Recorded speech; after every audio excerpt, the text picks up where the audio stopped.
Welcome back to Synergy Bonus. Bunch of guys like to sit around, drink, and talk about games. I'm confused. Trying a new segment tonight. This one's Spoonie's brainchild, so we're going to let him take the lead. All right. We're gonna... And this whole segment here is putting Thrict on the wrong side. So he's no longer over the shoulder. He's always on the wrong side. It doesn't matter what the conflict is. No, Germany will rise again! That's the wrong side of the conflict. Just saying. Anyways, so we're going to be talking about levels. We're going to break them down, actually. We're going to pick levels that are notorious for being difficult, notorious for bad design, or exceptional design. I'd say level 4, because you just get an attribute boost. And I was going to actually go and say level 2 or 3, because they tend to be dead levels. there you go. Yeah. I thought level 4 was a dead level. No, you get I guess it depends on the system. Anyways, tonight we are going to be talking about a game we've talked about before, Little Nemo, the Dream Master. One of our favorites, 1990 from Capcom. And the level in particular, which we touched on a while Extensively. back, was the House of Toys. Level 3. Level 3. Almost. Well, actually, it is your dead level because you're going to die a lot. However, it'd be more fitting if it was level 4, with Japan having 4 being the number of death. True. But, like I said, Sid the super cat over here. he wants attention, and we're not giving it to him. But as far as like the actual layout of the stage, we talked about that you need 6 keys to exit the stage. The basic function of Little Nemo. Hi, Sid. This game has, or not this game, this stage rather has a few extra keys because this stage is an auto-scroll stage. It's what sets it apart from all of the other stages in the game. With the exception of Cloud Runes. Cloud Runes is a vertical It's a vertical scroll, but it's not the whole stage. Yes. Just one segment. Right. Mm-hmm. In this case, as soon as you board the train, Train. it's scrolling the whole level. Which gives it, like you were saying, a reason for the stage to scroll. It's like either a Super Castlevania 4 or a Rondo of Blood, where there's a section of the clock tower where it is an auto-scroll upward. Mm-hmm. Yeah, Castlevania 3 did that too. Why do you get the good end? Well, He gets the end that gets the stinky butt shoved in his face. Brazzers. But the way the stage starts off is pretty... Not Brazzers. I don't know. I recall feeling fucked pretty good in this stage. You've got some easily avoidable enemies. You've got your... Well, there's that snail at the very beginning. I didn't know he was down there until I fell down by accident. And if you got hit by him, I'm really sorry. That's some I'm gonna get Nemo. bad luck. The bulk of the enemy...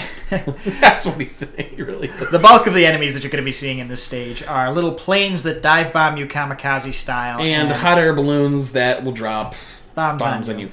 And there's another enemy that Sort of hangs flying upside... squirrel. Yeah, it hangs upside down, and then as soon as you get close to it, it charges you. And throughout the stage, there are... Things dropping on your head. Yes. Are blocks that are just there to be... Just, again, obstacles. You're on a train that's moving. This block's going to come up, you're going to have to jump on it, or jump over it. Or be crushed by the screen that's following you because... Scrolling or auto scroll. Auto scroll stage. But the biggest thing is they put health items and 1-ups on these blocks, so if you're quick enough, you can get them. Most of them are traps. Yeah, most of them are traps. They are very gettable, though. Like, you've got to really, really be thinking ahead. Hey, it's coming now. I really need to be over here. But as Trev said, things drop on you. There's girders that will drop on you. Hot new singles. Oh, my God. No, those are grinders. But the girders are easily avoidable, much like the planes and whatnot. What makes the planes unavoidable are those blocks. The planes come out when the girders are dropping, and again, it's easily avoidable. The train, however, starts to go down, so the stage changes, and now you get these flying squirrel enemies. There's only 2, I believe, in the whole stage. And they're hovering by spikes, and they only attack you when you get close to them. So if you're hanging around at the back of the train, you're going to get whaled and no probably jump into spikes. Or get crushed by the wall. Yeah. It's ingenious. It's evil. There's only 2 of them, and you got to be prepared for it. But is there moose to go with squirrel? I wish there was moose for squirrel. Squirrel for moose. Sheep for wood. Oh, fuck off, Walshman. There's a game. But then comes the crushing death from above. It's we mentioned that there were spikes now on the blocks. Now the ceiling just slams into the train. You are being paged, sir. No, I'm getting a message. He is definitely tasting me. Good, Pumpkin's not the only one that does that thing. Just making sure you're still alive. Yep, pretty much. I can't eat you yet. He just decides it's bath time. Okay, so the stage has spikes that drop down. You have to duck. There's no getting around it. And then there's going to be a point where it's going to be flat against the train, and you can't duck that. You've got to run under it. So it's your timing when it's up high enough to run under there. Timing, memorization, and pattern recognition, the hallmarks of a 2D side-scrolling Yep. shooter. And, Platformer. you know, Both. 10 seconds ago, we just taught you this. Guess what? We're going to throw some of those planes in here now. Jump and shoot. Jump over them and don't hit the spikes. Jump and shoot, man. And actually... I'll jump and throw Candyman. I'm just pointing out the similarities in the methodology of, hey, here's that warm-up thing. Now here's exactly. practical The game implication. taught you. You mean they didn't have to have a crazy tutorial stage? Never. Huh. Actually, your stage 1 is your tutorial. Feed candy to animals. They do things for you. Don't do that. That's how you kill them. I'm not killing them. They just despawn when I hit the select button. Or you wear them as a suit. Yeah, you make them, sugar comatose, and then... Wear their skins. Wear their skins. It's wholesome family entertainment. Don't think about it too much. Just like Franz Kafka. We're joking aside about this right now, but this is one of the few stages in the game where you do not have an animal companion to ride on. You're strictly Nemo.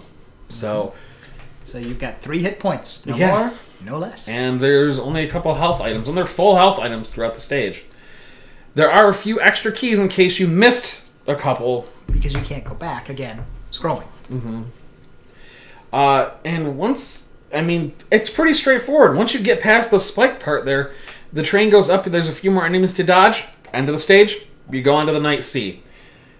It's not like a horrible stage in terms of design. It's just a frustrating stage. When I think of hard stages on the NES in particular...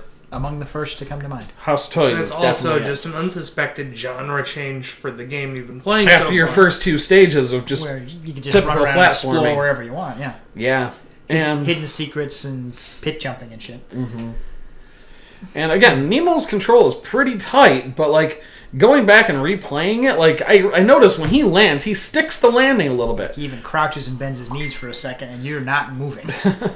So that's something to take into consideration. Plan your jumps out a lot more carefully that way.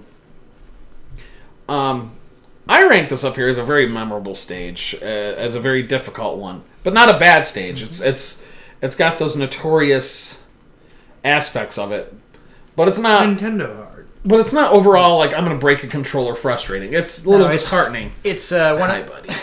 It's one of those stages that's designed to get you to keep feeding the quarters into the machine. Yep. Although Nemo, I believe, was a arcade game at one point in time. I think Japan exclusive, but yeah. But also, the House of Toys did not look like this at all for it. So, we're gonna do this again in the future. We're gonna just pick some stages. We're gonna break them down a little bit and kind of tell you why we like or dislike them and Why they what makes them memorable. Yeah, memorable stages. So with that, good night, good gaming, and we'll see you next time. Hey guys, Vigorax here. If you like what you heard, go ahead and give us a little thumbs up with the like icon down below. Don't forget to subscribe and leave us a comment. And if you want to watch a different video, click over here. And always, as always, good night and good gaming.